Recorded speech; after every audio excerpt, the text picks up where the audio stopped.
ASEAN is expected to issue a statement expressing concern over US tariffs and describing them as counterproductive. This is according to a draft joint communique of the 58th ASEAN Foreign Ministers Meeting.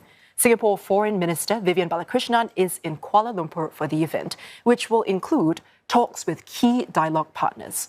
Now, trade issues are likely to dominate discussions in the wake of US President Donald Trump's letters to 14 countries, threatening to reimpose tariffs that were first announced in April. Now, 6 of those countries are in ASEAN: Indonesia, Laos, Thailand, Myanmar, Cambodia, as well as bloc chair Malaysia, face duties ranging from 25 to 40% if they do not strike a deal with Washington by 1st August. CNA's Melissa Goh reports from Kuala Lumpur.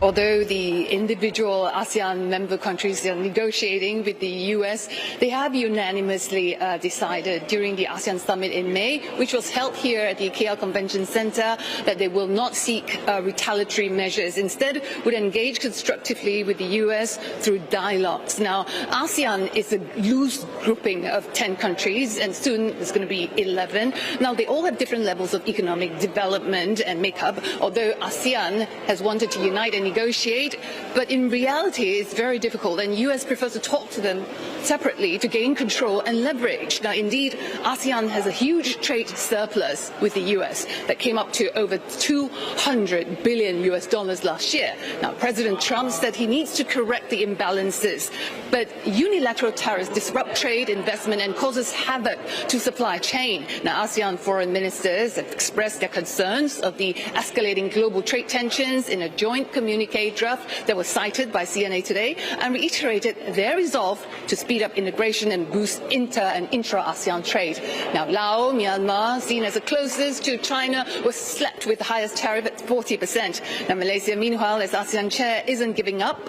Hit with 25%, is continuing its negotiation with the US trade representative to lower tariffs, especially for the critical sectors such as semiconductors, electronics, and so on.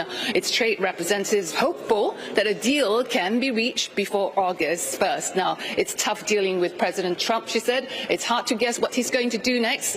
Removing tariff, giving US 100% market access, is it going to be enough? She said ASEAN foreign minister will be discussing this over the next few days, and Malaysia said that it will continue to protect its people and businesses. In fact, its cabinet will be meeting tomorrow.